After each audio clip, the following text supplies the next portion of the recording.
Welcome back to Intuitive Innovations at 216 Creator Studio. I'm Luna Goddess. Quick question for you.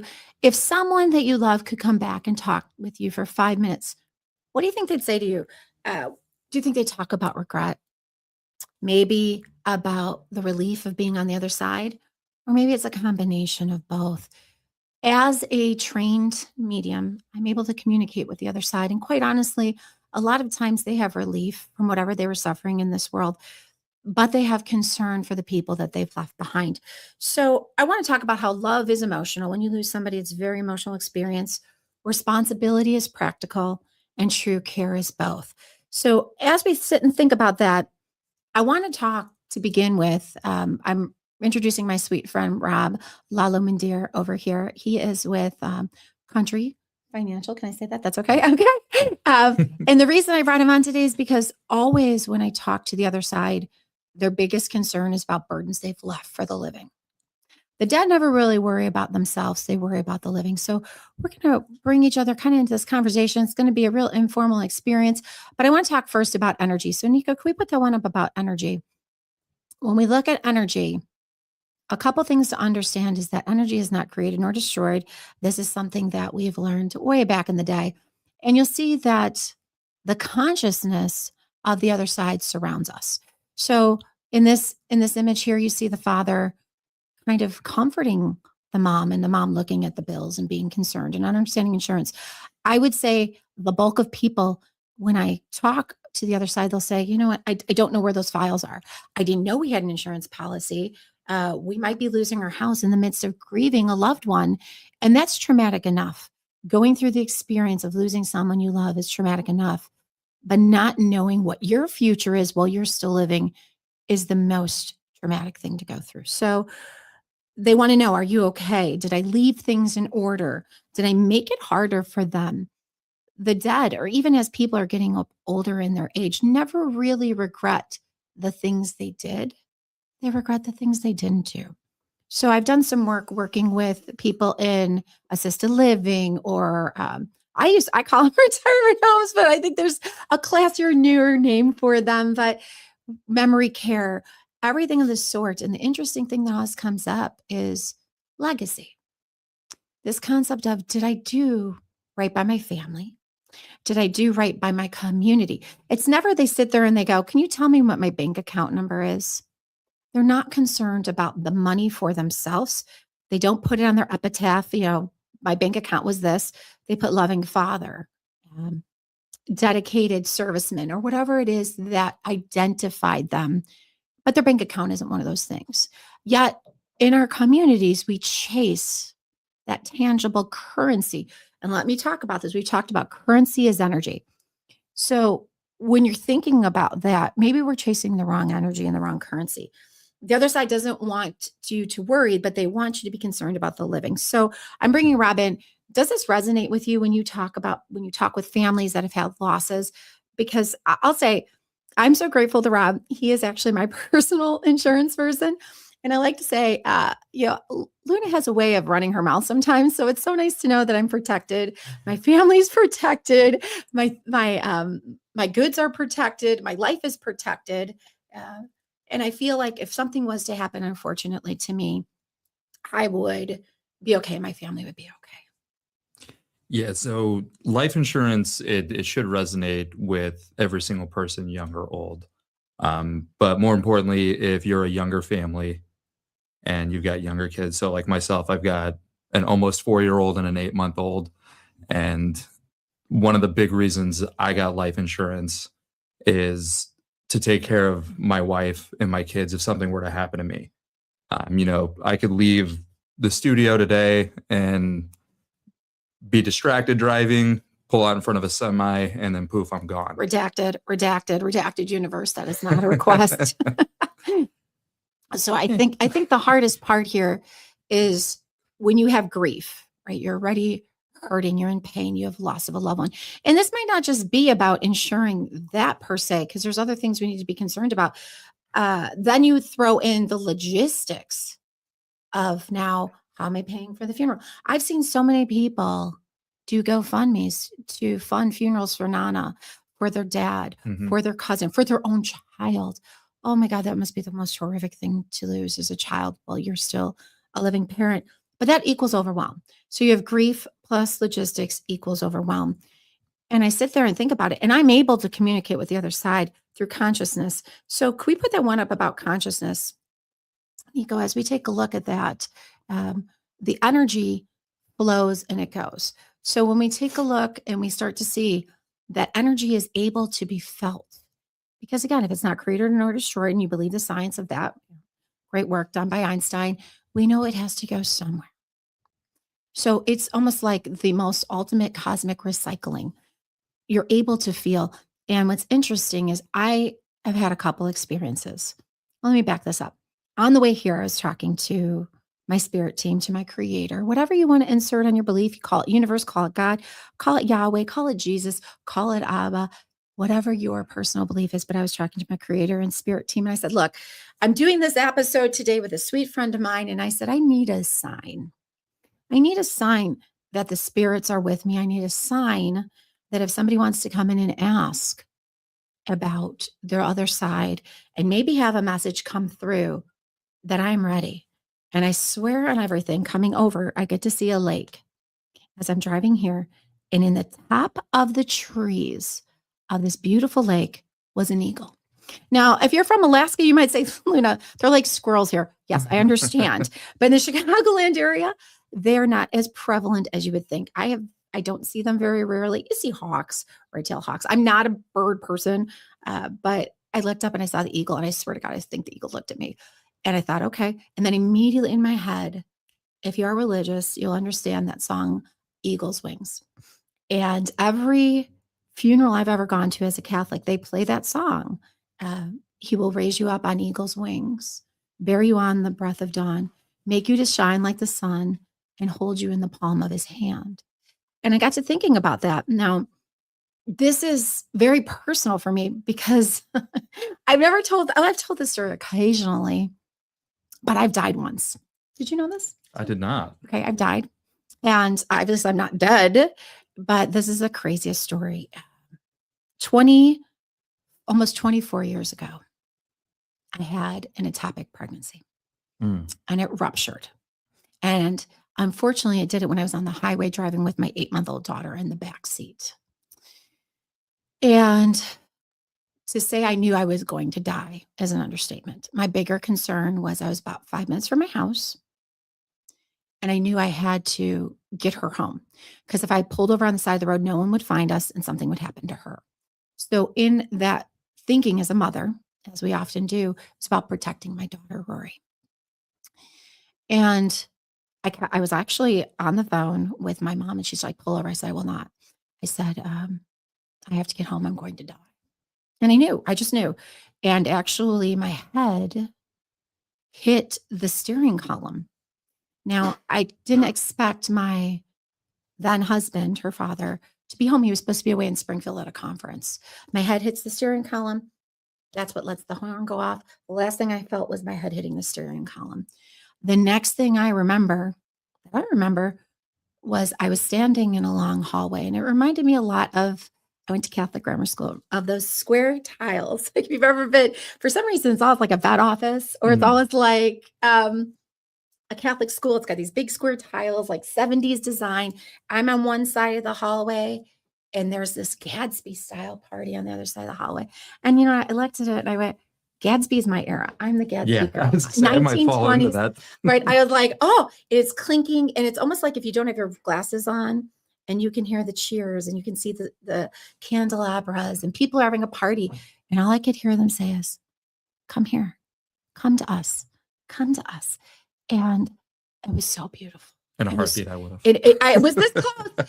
And I felt myself like being drawn to it because I'm like, oh, this is my era. This is what I would seem. And if you've ever read The 5 People You Meet in Heaven by Mitch Albom, he talks about everybody's heaven is their perception and their alignment mentally of what heaven looks like. That was my heaven, is a Gadsby's party. So I started to walk and then I stopped. Into the hallway, maybe if it was, I recognized the hallway. It was the hallway of where I went to grammar school. I started to walk and I said, no. I cannot leave her behind. She's too young. I will not. I will not. And I think that's what people talk about when they are fighting for their lives. I was negotiating with my creator saying, he's like, I'm offering this to you. You can come to us now. And I said, no, I can't leave my daughter. I can't leave her. She's too little. It was my biggest concern was her, not me, not my life, not anything else but my daughter. And for a moment, I said, I won't go. The next thing I remember, I wake up in a hospital bed, and there's this beautiful nurse with ringlets and a beautiful porcelain face. And she's wearing the old nurse's hat and a nurse white outfit, not scrubs, not looking like any nurse you've ever seen before, like just that old time nurse, like the 19. You woke up in World War II? Like kind of, yeah, like literally. And she said, don't worry, you're home, you're safe. And I passed back out again to then say to, as I jokingly was, to Mac's husband, when you thought I was dead, did you hit on my nurse? And he goes, what are you talking about? I said, well, she was gorgeous and glorious. And I described her with the ringlets of curls. She was an angel, and literally was an angel. And he said, no, your nurse is this Polish woman with purple hair. And I went, what? He goes, I've been in the room since they pulled you back from the OR. And this is who's been in here with you. And till this day, I know a nurse brought me back. The nurse was an angel. She was absolutely the most beautiful human, not even human, most glorious woman figure I've ever seen. And from that moment, which happened back in 2023, so it's been 23 years, almost 24, I understood the importance of living intentionally and being prepared for my passing. And I'm not afraid to die. If anything, I say this to people all the time, I'm afraid to not live intentionally. I'm That's a great afraid, perspective. right. I'm not afraid to die because I don't think death is the end for any of us. I'm just afraid to not live intentionally. I'm afraid to not even afraid, because you can operate from two systems, fear or love. I am more concerned about not being in my own personal alignment. Previously, back then, keeping up with the Jones and just trying to be what an ideal mother was instead of who I am. So that was essential to me. And I see a lot of the women I work with at Luna Goddess struggle with that. They struggle with identity. They struggle with self-worth. So please, if you're one of those people that is having that issue, please reach out to me. As always, you can catch my QR code and scan and connect that way. But does that resonate with you? Do you see people like when they're at their end, maybe not having the resources they need to carry over, or the family dissensions then become unclear? Yeah, absolutely. So I work with people from all walks of life, all ages. And what I see with the younger folks is, oh, I've got time. Oh, I've got time. And then with the older folks, I don't have enough time. I don't have enough time. And the younger folks, sure, they haven't hit the prime of their earning in their careers. They haven't found their niche where, they're enjoying what they do or making as much money as they feel like they need. And the older folks, they've kind of already done that. They're into retirement or close to. And now they're thinking about, okay, what can I leave for my kids or my grandkids? What can I do? But for the younger people who think that they have time, the best time is now. It's like, I always kind of compare, because I'm a car guy. Right. I compare it to when you have a brand new car, low maintenance, low cost, compared to a car that you've got that's 30 years old, that classic. You're getting nickel and dime by. When you are young and relatively maintenance free, that is when it's going to be the least expensive and you can get the most. And a lot of folks that are younger, when I talk to them, they don't realize all that goes into how to get to XYZ number when I talk to them. So I walk them through. They don't realize that they can use life insurance to replace their income if something happens to them. And they don't realize, like, if something does happen to them over the next 10, 15 years, especially if they have younger kids, that may force the kids and, their survivors to have to move, have to relocate, have to find new friends, new school. In some cases, hopefully it doesn't happen. I hate to hear when it does happen. But they're, if they have a spouse that they leave behind, almost has to settle with another partner just to be able to make ends meet. And we don't want to do that. ever. We don't want to be forced into a situation. And I have a client that way, that she was married to the love of her life, and they had two beautiful children together. And I'm going to speak in kind of generality, out of respect for Yeah, absolutely. client, patient, relationships that way. But she's shared with me that when her husband died, she had no idea. He handled all the finances, didn't even know if there was a life insurance policy, didn't find it till later, but ended up, there had been a guy that had pursued her, I guess, in high school, that never stopped kind of running her down, who was an alcoholic and a crazy dude. But he had money. And her big concern was, I'll take the hit, literally was taking hits Oh, no. to allow her children to have the lifestyle that they were familiar with. And to me, that's heartbreaking. It's heartbreaking Yeah. to think that you sacrifice your freedom And your well-being. and your well-being. And luckily nothing happened to the kids. But I mean, with the way that people are, there's horrible stories that I've had to help people through and support them through their healing when I've heard about the things that have happened to the kids. I remember when I taught many moons ago, God, it's about 2001. So let's do some math. That would be 25 years ago. Jesus. There was a girl that would come to my class. I was teaching Spanish at the time, and I absolutely adored her. And she was a sweet little girl, sophomore in high school, and always bubbly, always bubbly. And the one day she came, and she was just a cactus. She was snarly and really just tense and snappy, and it wasn't her personality. And I pulled her aside. I said, "What's going on?" Because as an intuitive, this is something that has always been such a beautiful blessing and curse sometimes in my life. I said, what's going on? And she said, nothing. It's not your effing business. I'm like, well, wait a minute. Whoa. And she's like, I'm so sorry. I'm so sorry. And I said, okay, well, what's wrong? And it came to be that her mother's new boyfriend was sexually assaulting her. Wow. And I, being a mandated reporter, took it and got the guy put in prison. Like, it was a long thing. And I ended up I didn't have to go to court, but I did have to give a statement. And, I'm thinking, I don't know this guy. He could come after me, could come after what. Luckily, at that point, 2 years later, she is now a senior, different building. And she finds out I'm pregnant with my daughter, the one I was talking about earlier. She comes back with a Winnie the Pooh balloon. And she's like, you saved my life. I was going to end it because I didn't want to live in that abuse, and you took me out of it. She goes, my mom was still a little mad at me that I broke up her relationship because she didn't believe me. And that's the thing. I was like, but to hear that, I broke into tears. I mean, I was pregnant enough already, so emotions were hard, right? Emotions are hard when you're already going through it, like whether you're in, us women. But to think about that, right? To think about that, and to think about what her mom had to choose because she didn't have the resources and the dating and the this, and whether it's divorce or just being prepared. So talk to me about what can we do to make sure that we have, that lack of preparation, that lack of protection, that lack of clarity. To not have that, right? Like, to have the protection, the clarity, and to understand, like, you're okay. Like, if I pass, how do I start to do that? Like, let me pull it in. Nico, you're 21 years old, correct? That is correct. Okay. Do you think about this stuff? Let's be real. Yes, I do. Yeah. Okay. For the most part, Do you have any kids? I do not. That you are So, in rare. Yeah, I'm rare completely area on my own by myself. So I have a little bit of a different situation. But if I didn't, I would be on a life insurance plan right now.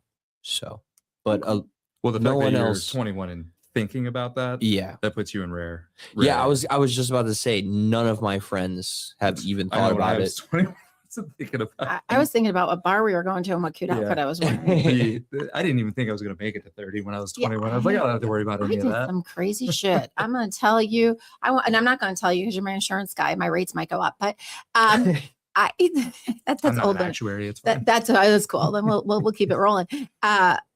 I think it's important, especially if you've lost somebody and they've left you in the lurch financially.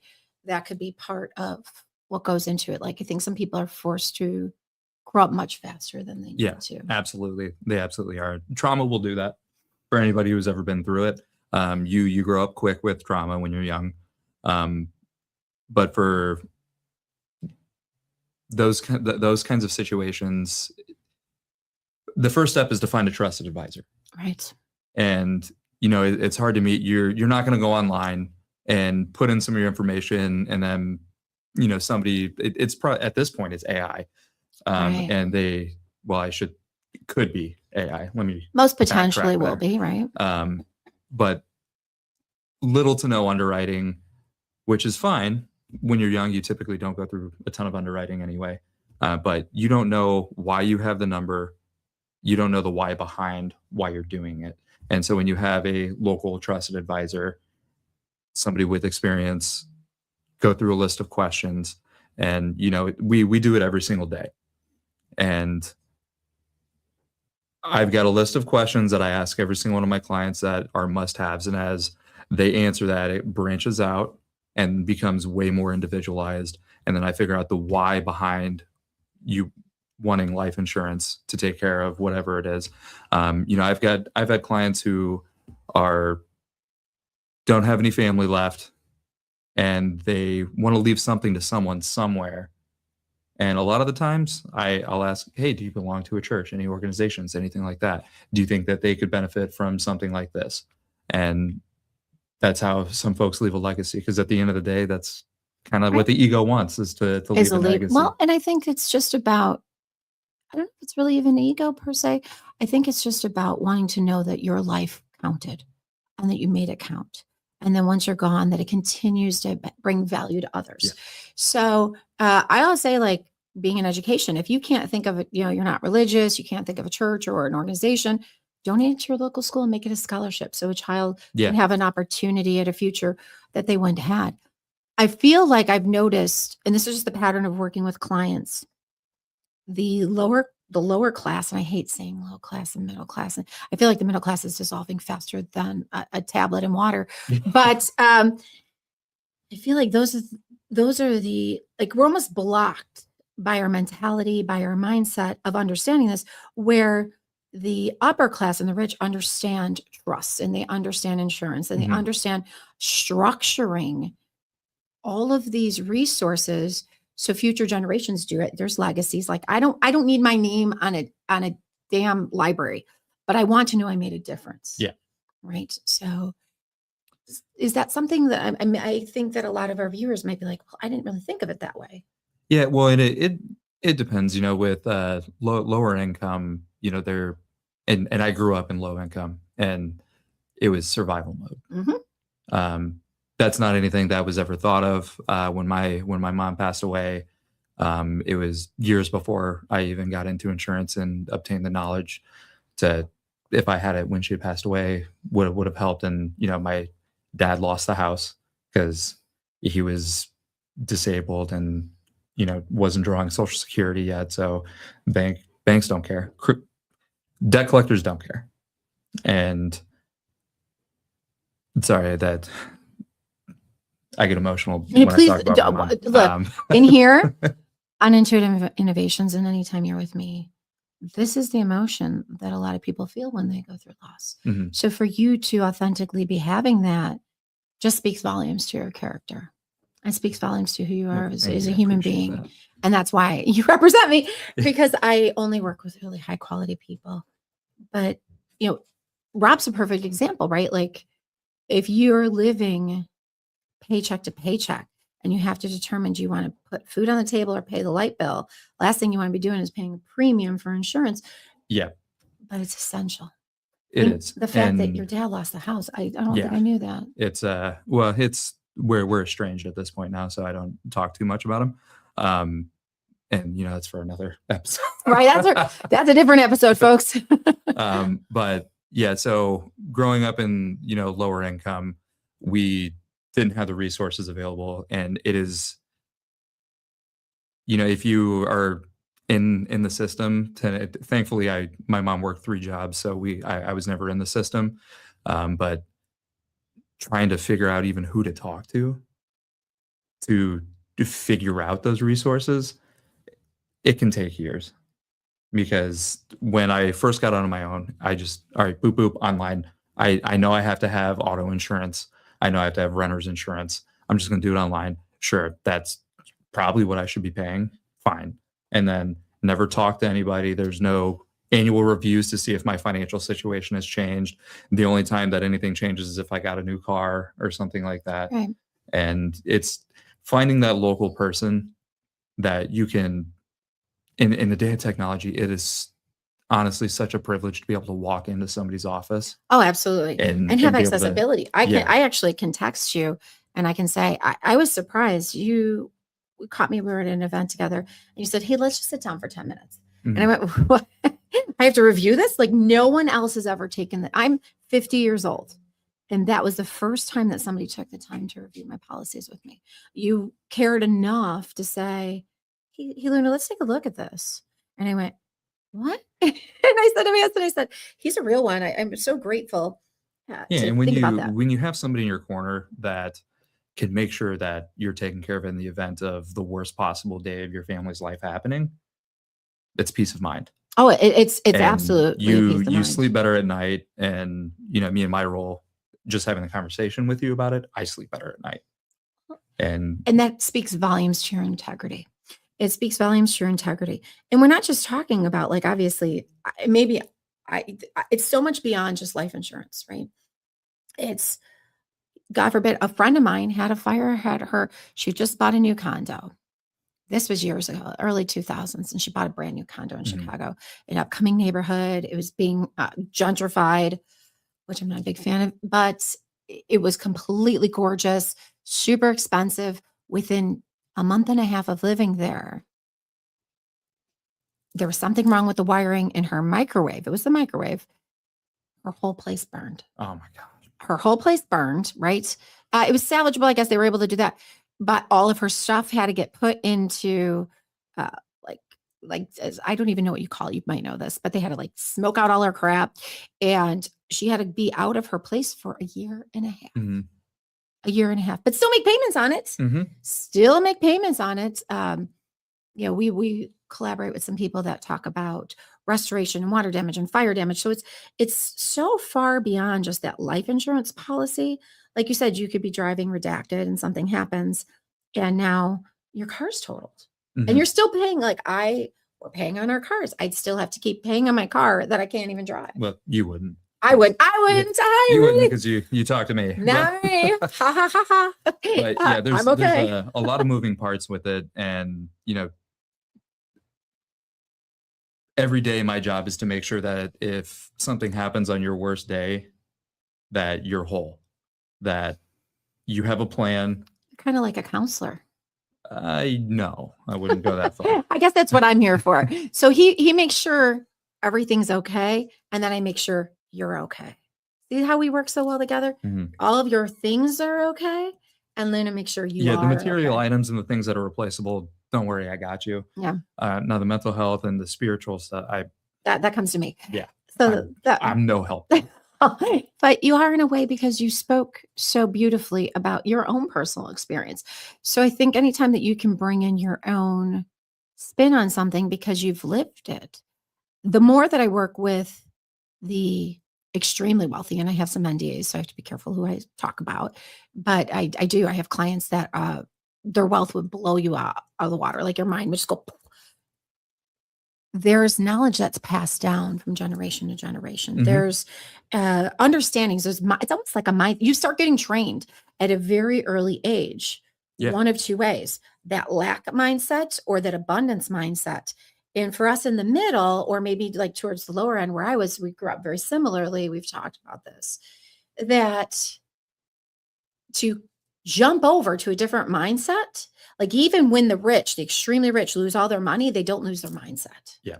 And they're able to rebuild within a year and a Mm. half because they understand that mindset. Whereas Well, they know the system. They know, they how to know get the to it. system. And that's another thing. Like, what would be your top 5 tips, tricks, things to help people understand or to do? Like, if I'm walking around, no insurance, no nothing, just on a prayer and a wing and hoping that, Archangel Michael's got my back.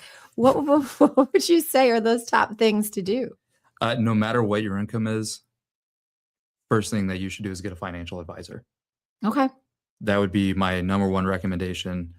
because they know how this, well, if they're good, they know how the system works. It doesn't matter if you're putting in $10 a month or $500 every week. Something in the market is better than nothing. And that's how you really start to get out of that cycle. That's how once I started figuring out how things work and surrounding myself with the right people, There it is. I started investing as quickly as I could. And if your employer offers a 401k, do the match. If you qualify, open up an IRA. Things like that. And I'm not a financial advisor, and that's not financial advice. But that's what I did when I was young and first starting to get out on my own. So you hear that, Nico? Yep.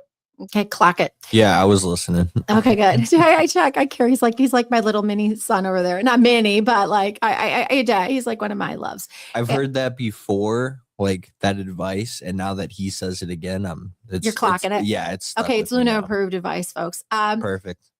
Couple things. I feel like I wish, and I can't build a DeLorean. I don't even think I could get into a DeLorean at my size. But quite honestly, I would go back to 18-year-old me. That was I've been working since I was 10. Let's be honest. I've been working since literally 10. I would go into this heat. It's called Heat Masters in Chicago. You guys might know. I don't even know if it's still there. And we get flyers. I was 10 years old, and we jump in this back of a truck, a pickup truck that was rusted the F out. And our job at 10 was to go like paper everybody's houses with these flyers. Like this was their advertising. I was 10 years old. I was in the truck with grown ass men and other kids. Yeah, it seems safe. Like it was not safe. Like we're bouncing around. I tell you on a wing and a prayer, thank God to Jesus that I'm still here. But what I go back to is like 18. I've read something, and maybe you might know about this, and it's just a whole comprehensive thing about being prepared. Because when we talk about money, as I said, it's energy, right? Mhm. It's another form of energy, but it's renewable where time isn't. Let's make sure you all understand that. I will lose all my money, but I don't want to lose any of my time. Yeah. Right? We pay for convenience now, obviously. But going back to that 18-year-old me, if I had put $18,000 into an account and didn't touch it until 50-year-old me or 60-year-old me in 10 years, I have multiple millions I think it's like $2.4 million. Yeah, essentially. I mean, it's if you look at history, it's always gone up. So Nico, clock it. $18,000. Get it into an account immediately and don't touch it. And then Nico's taking me out to dinner when he's 60 if I'm still alive. Yeah, as soon as I have that money, I'll be clock sure it. to do But it that. doesn't even have to be big chunks of money that, So this seems like an unusual topic for me as an intuitive, as a wellness practitioner, as a medium to be discussing, but it's essential because, like I said, when I talk to the dead, they're at peace. If they were suffering here with various illnesses or addictions or whatever the case may be, on the other side, they're totally free, but they stay connected through consciousness, through the toroidal field that comes out of your heart. If you don't understand this, your heart space has a much bigger field than your brain. And they've done this, and where your heart space can go out to almost like 16 feet. So if you have this open heart, if you have this authentic love, it can connect. And if you look through that consciousness, you can connect with a loved one. And like I said, I talk to clients and I'll say, well, there's this blue, I don't know their homes. I don't know anything. I talked to one and I said, there's this blue bird. I'm assuming it's a blue jay, but again, I'm not a birdie person. I don't even know what what do they call those aviary people? Do you know what they call bird people? Bird I don't- watchers. There's a weird, for you bird watching people, please tell me in the comments, what the hell do you call yourselves? Congratulations. Thank you. But going back to this, I said, there's this blue bird and it's watching you. And she goes, oh my God, how do you know that's in my backyard? I said, well, that's your dad. That's your dad. Or there's coins, or there's feathers, or there's a sign. How long has your mom been passed? It'll be 7 years on Halloween. And I got married on Halloween. So Halloween to me is a very important day. When you think about that 7 years coming up on Halloween, do you ever see a sign from her? Nah, I'm not looking for signs. So, I mean, probably, maybe. But since we had our first daughter, Halloween has been very different for me. Right. It has been. Tell me about that. It's been It's a wonderful. joy. Yeah, it's Right. and maybe that's the sign. Because the first couple of years, my wife and I, we would do anything to avoid the topic. Just to go numb. Yeah, and we would the first year. So in 2020, the first Halloween after, she was like, "Hey, let's watch." This. I don't know if I'm allowed to say the name of the movie or not. You're good. Let it fly. But, okay. But she's a big Hocus Pocus fan. Oh my God, how can you? Your wife has not met me yet. So how did No, she's a nurse, so she's just Mhm. and a very devoted mother. She's amazing. Shout out Kate. Shout out. And so she would, try to take my mind off it, and it's like, well, the worst part about it is Halloween was my mom's favorite holiday, Oh, mine too. and so it was just that 2020. It was the very beginning of the pandemic, and so we were all stuck at home. So you have to feel it. And yeah, so I had to try and deal with it. And other than dark humor, I've got no coping skills. Zero. I know a girl that might be able to help you with that. Yeah, I need to set an appointment for sure. Yeah. And I appreciated the effort, but it was just like I just kind of want to be alone. I get it. And 2021, we're now used to the pandemic. We had just gotten married in the June before, and a little more open to it. Sat there watching a movie with her. I got about halfway through before I was like, all right, I gotta, just go decompress. And then our daughter was born in May of 22, and it was just like a flip of a switch.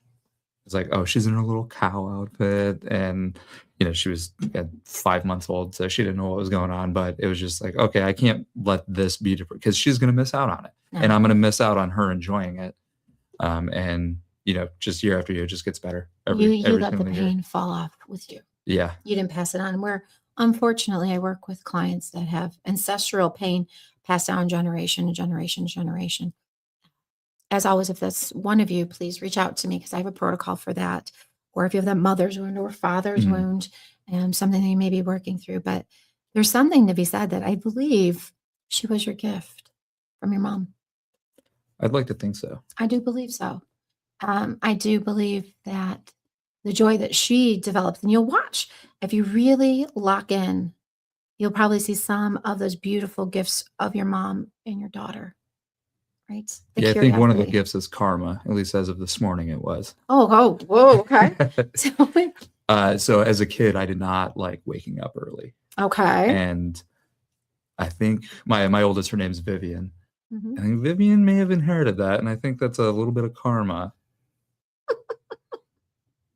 But She yeah, wakes up late, you're saying? she just doesn't want to get up. I don't blame her. And I then like on the my days body. that she does get up, it's way too early. So this morning, it was a combination of both. She got up at 4:50 and came into our bedroom and Ah. didn't fall back asleep until about 6 a.m., 6:30 a.m. She was missing mom. Mom was up getting ready for work. And then she finally fell back asleep and then wouldn't wake up till like 8:40. I'm like, Oh my I gotta gosh. go. You're like, I got a podcast with Luna today. Let's move it. One thing, we've got what's that? I do not have my glasses on. Help me out, Nico. Moon Kitty says our kids are our biggest teachers. Yeah, Oh, yeah. Moon Kitty, hello, love.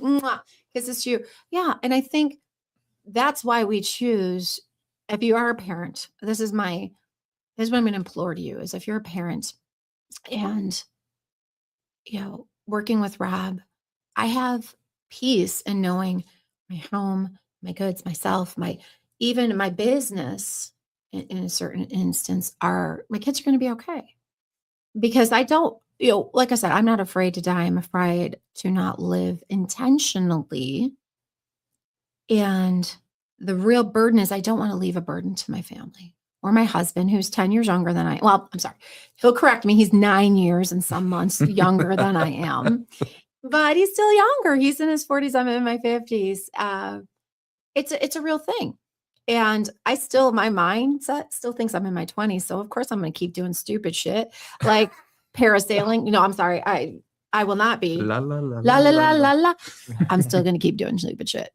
So let's be real. It's important about protecting yourself and your peace and your family's prosperity, because I don't want them to lose. I don't want to lose the house. I don't want to lose Right. what I have worked my butt off for my kids, for myself, for my legacy. I don't want that being lost. So I can't remember what the percentage of households that are dual income now. I mean, it's much higher than Oh, what it it's was even just high. 15, 20 years ago. right. But so, let's say for example, I'll use my family as an example. We just moved last year. Right. So we actually were able to buy a house. So Which is boom. so hard for this generation. Congratulations. Right. Yeah, I don't know if Con- you're going to be able to. Right. Yeah, no, I don't think I'm gonna. No disrespect Just to talk to you a guys. financial advisor. They'll make sure it The happens. Gen Ys and Gen A's, I think you guys are going to be renting for the rest of your lives, unless you come into some amazing, like, I don't know, creator. Well, and money or that's something. kind of what we're seeing in the market. Some assets like, hey, I want to have something I can leave for my kids or grandkids. That way, when they're of adult age, they don't have to struggle to come. I mean, 20% of whatever the housing market's going to be 10, 15 years from now is going to be just insane money.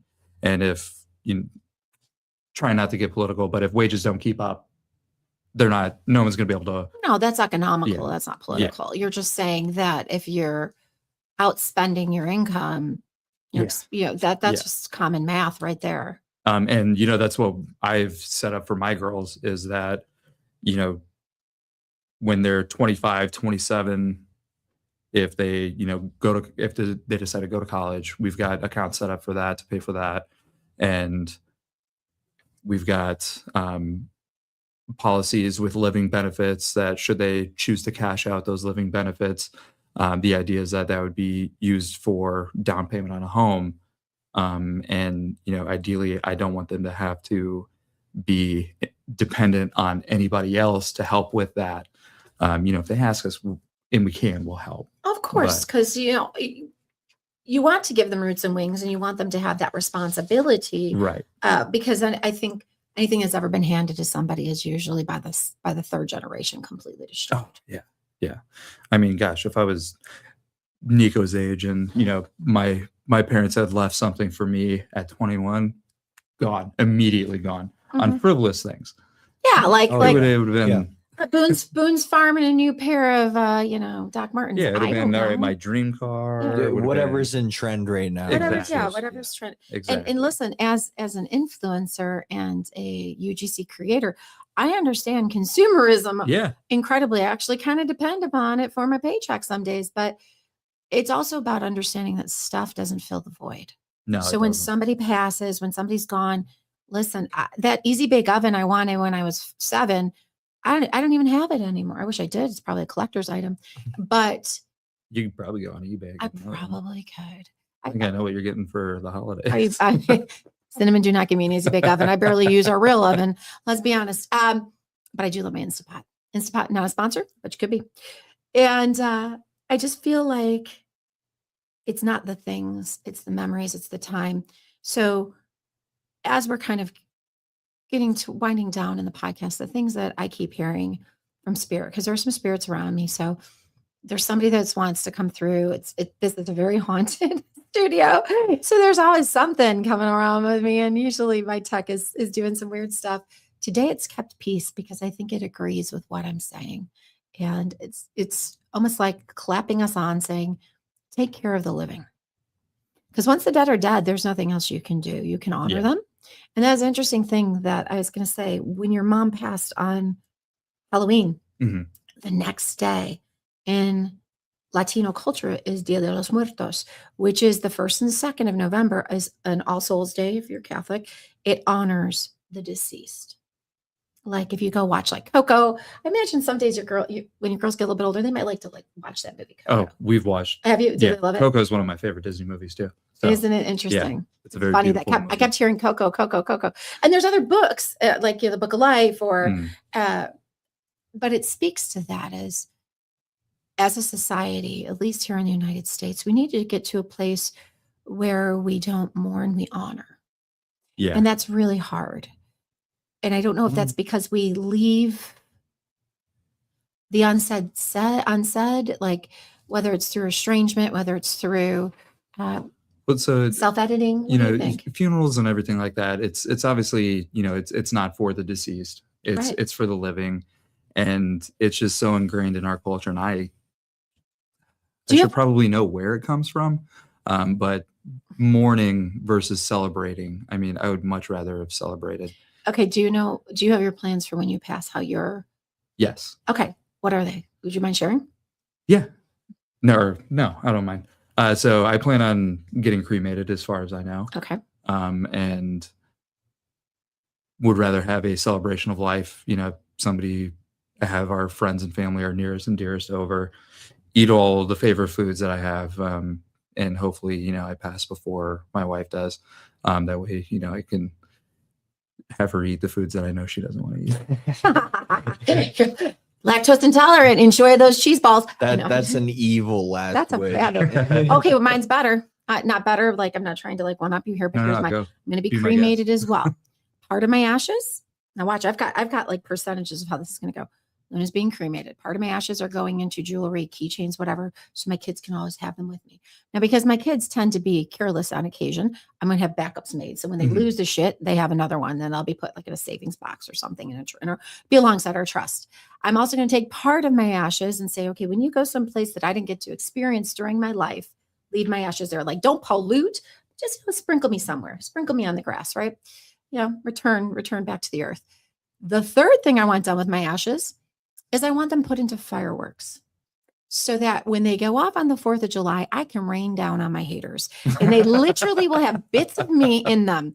So those people, and I will make sure it goes over their homes, they will be burst the fuck open, pardon the language, but you know how I am.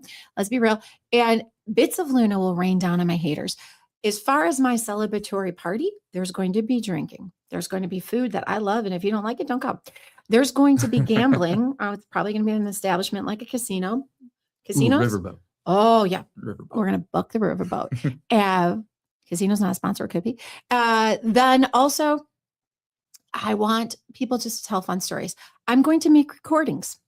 I'm starting on them now for people that I particularly didn't care for when I was alive. So if they try to come and see that I'm really dead or pretend like they gave a shit when I was alive, they're going to be stopped by a very big African-American man with big arms like this saying, F you, you're not welcome. And there's going to be a recording of my face saying, what the hell were you thinking? And me tell them exactly what I really thought about them while I was alive.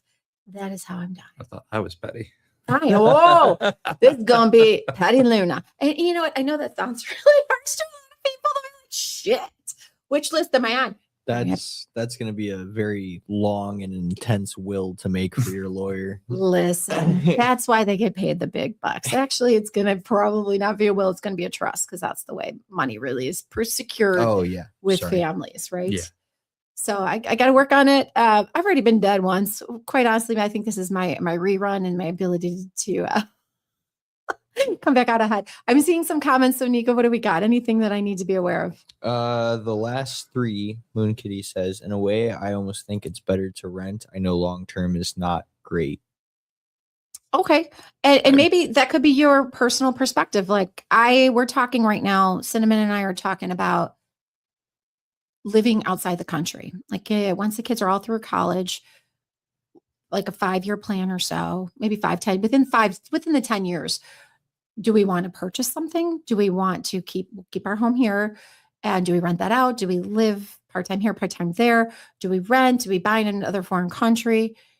I think it just comes down to what's convenient for you. Do you like the flexibility of living in different areas?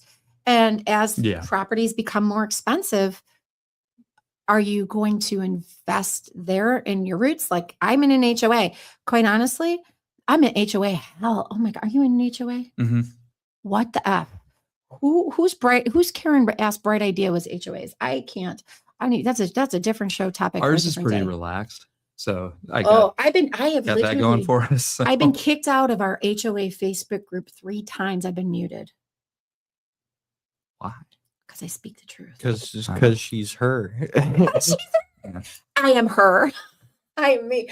Yeah, right. Okay. There are some other comments too. I'm missing. What else we could got? My boys, I think, are planning to live with us forever. LOL. 16 and 13 are their ages. Failure of the there's a wish. lot of cultures that do that, Right. and it's up to the Multi-generational living. Yeah.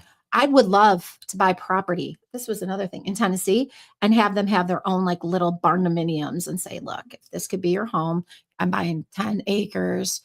We can have a big circle drive, kind of like the Gemstones, I guess. I don't know. I'm Oh, not that's such a good show. such a good show. Oh my God. We laugh about it all the time. I'm Eli Gemstone, according to my husband. I motivate like that. But they have that whole compound, right? Where everybody's together, everybody can exist and co-peacefully have their own space, but still be collective family. And I'd like to have, and I don't know if my kids pay attention, a big like a woo picnic table. I don't is woo a word? I don't know. I'm Now it is. it's a woo picnic table. And just have everybody sit down with Edison lights and have Sunday dinner together. Yeah. Go do your own shit. But everybody welcome. Nobody's ever denied. So Yeah, you gotta have the right family for that. She just said that's what my hubs wants, like whole a whole compound. compound. I think everyone wants their I own think- compound. If I I'm think- thinking just- about it, unless it- you really don't. I just like if you use the people. word compound, you can't have Kool-Aid on the premise. right, Julie, yeah, you can't Jerry Can't Jones have- yourself. Can't have any of that. We're not going to Waco. We're not wearing slippers in Seattle, or I'm Yeah, sorry, no. gym shoes, Yeah. right? Sneakers in Seattle, Kool-Aid at the party. I think compound does, but I think maybe a collective. What about a collective? Could we have a collect? That sounds pretty. Like I'm gonna grow my own shit, have my own water It's your source. own little town, I think basically. would we call it Lunaville? Yeah, Man, you that's can call getting it whatever really you cold. want. No, it's fine. All are welcome. No, actually, I'd love to do that. I would love to do retreats. I've talked about this. I want yurts. I didn't even know what a yurt was. Still You know what don't. a yurt is like a teepee for meditation. Oh, okay. I don't know if I could say teepee. Sorry to my Native American friends if I misspoke. I don't know what's right or wrong anymore, but I'm Luna. I'm Gen X. Deal with it.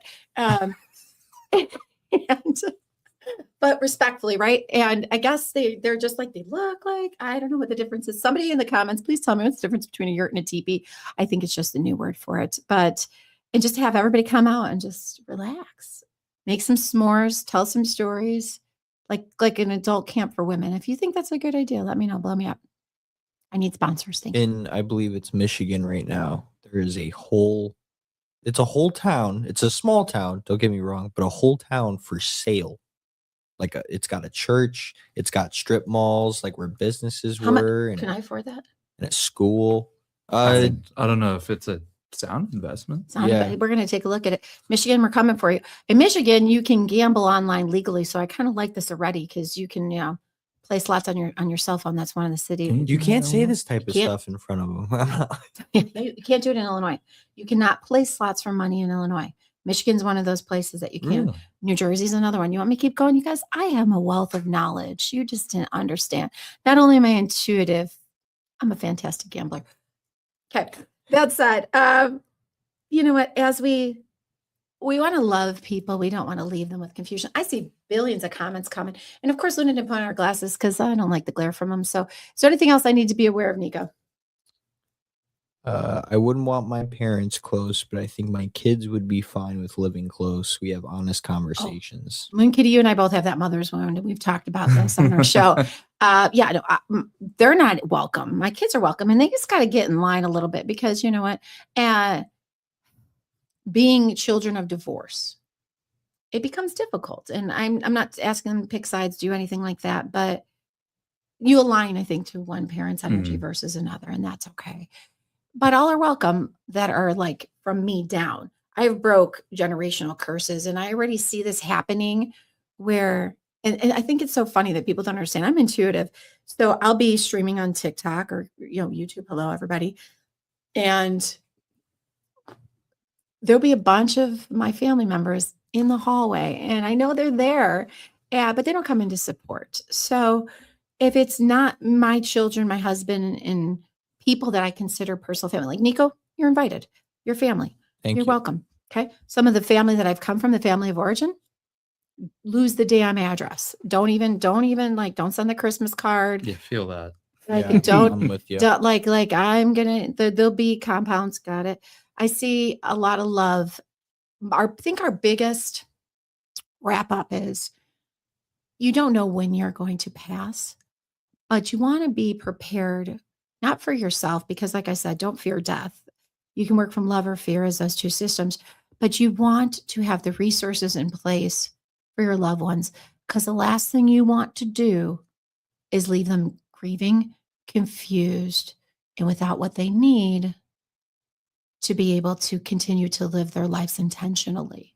So, The stress of trying to right. grieve Oh God. and also Oh, figure God. out bills, and also tell your family members that you've got things, if you've got things, because like we had talked about earlier, don't know if they have a life insurance policy, don't know if they have, this retirement account or that whatever it is. When you do your will, don't leave anything out, and you would be very surprised how low the percentages of people who try to take out their spouse or something for a life insurance policy. It's extremely low. Right, right. Like I completely understand. Like some people try to keep that stuff, and nobody likes to talk about money. Nobody likes to talk about insurance. They feel like they're improper discussions, and they're bringing the grim reaper to their door. But I'll tell you, I had a reading with a woman, and it was a medium reading, and her husband was in charge of all the bills. Of course, they're a little bit older. They're just right on the cusp of Boomer and Gen X, and he hid a bunch of stuff in the walls of his house. He showed me how he hid that, like money, hid money in the walls of their house, and then had this metal box. It was like a metal money box. And he had put it behind. So, like, you know how you can pull out those metal filing cabinets? Mhm. He'd put it behind the metal filing cabinet so nobody could find it. He was extremely paranoid about people taking money from him. And he didn't want his wife overspending while he was alive because he was very controlling with finances. So she's on the brink of losing the property. And he comes to me and says, It's in the walls. It's in the walls. She goes, what the hell? I said, it's in the walls. And I said, I don't know what the hell that means or how to find it. Like, do you need a metal detector? Do you need whatever? But he showed me, and she's like, I found the metal box. And she was so shocked that, like, she thought I was just like, I think look, Thought you were crazy. I think so. She's like, what are you talking about? Why would he hide money? I go, he told me you spent a lot of money. And he goes, yeah, he was a little controlling with finances. Well, then why would you be surprised? FYI, there's $2 million in cash in Yeah. the walls. Like all of a sudden, like you're a multimillionaire and you've been eating like beans and rice, and you're like, what the hell was that? I think as we kind of wrap up here, Rob, thank you for being. Thank you for inviting me. Thank you for protecting me and my family. I'm truly grateful for that. That's what I'm here for. If you don't have somebody local in the Chicagoland area, please, if you are questioning, like, how do you get in touch with Rob, who is a real human being? He's not AI. He'll give you a phone call. Please reach out to the show. Reach out to me. You know how to reach me at my QR code, because he's a real one. And I'm grateful for you. Thank you. I and appreciate that. For your presence. And Nico, what the takeaway for you, my love, start investing. Oh, yes. Yes. Protect yourself. For all of you that have watched, if you do want to try to connect with a loved one, please reach out to me. You know how to catch me at lunagoddess.org. It's important because they want you to be at peace like they are in their final resting place. So thank you again for joining us on Intuitive Innovations. Look forward to seeing you guys next time.